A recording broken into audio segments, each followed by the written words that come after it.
This evening you had Switch the Play come in and speak to your team. I heard a little snippet of it from outside, but it sounded like it was a really worthwhile session. Why did you invite them in today? From our point of view, we're very much about the whole player, not just the rugby player, but the whole player.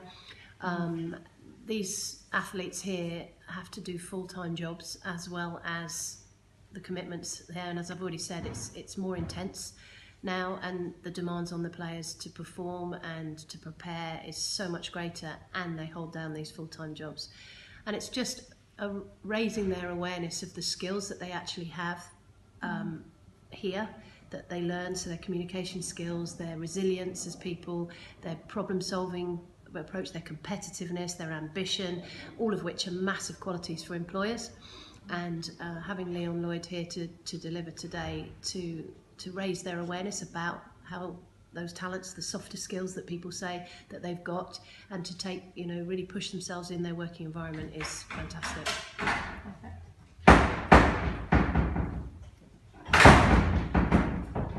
Finished that question quite well.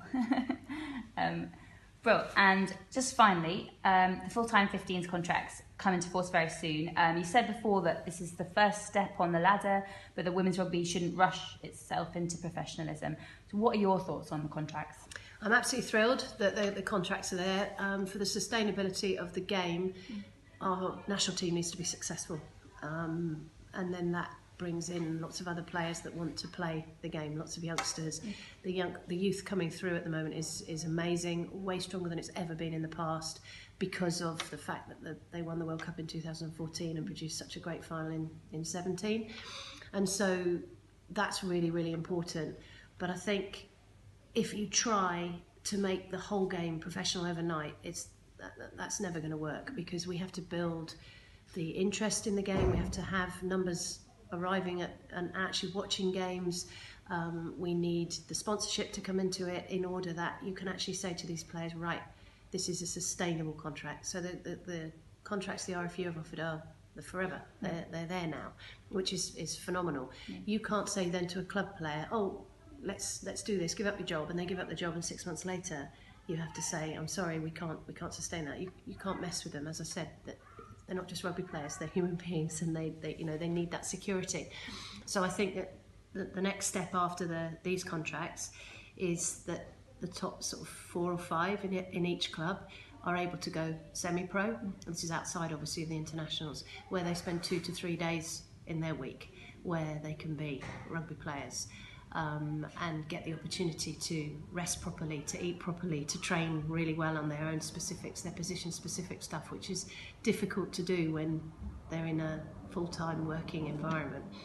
And then you see how that goes and how you can sustain that, and then maybe they become full-time as time goes on, or you bring more players onto that. And over a period of 5 or 6 years, you end up with a very similar situation to the women's football, where they are now all professional players who play in their Super League. Right, perfect. And just finally, in terms of Wasps moving forwards, obviously last season you finished in the top 4, and there's other teams this season that have just hit the ground running, such as Loughborough. Obviously Sarries are still way up there. Do you think that you've got this squad can do things this season as well? Do you think oh, absolutely. As I say, the frustration for us is that we've got this potential and we're not quite releasing it yet, and we have moments where you see it and moments where not. And I do feel that we are one of the sides that has still got an awful lot more to give. We've had quite a big injury hit to some of our key players as well, and when obviously they come back, things strengthen. The strength in depth now through the club of the players that have stepped up during this period of time has been fantastic. The learning of those players from the new players, we have so much more potential, and we're really looking forward to the second round, where we get an opportunity to really have a go and see whether we can turn over some of the results that have gone against us so far. Brilliant.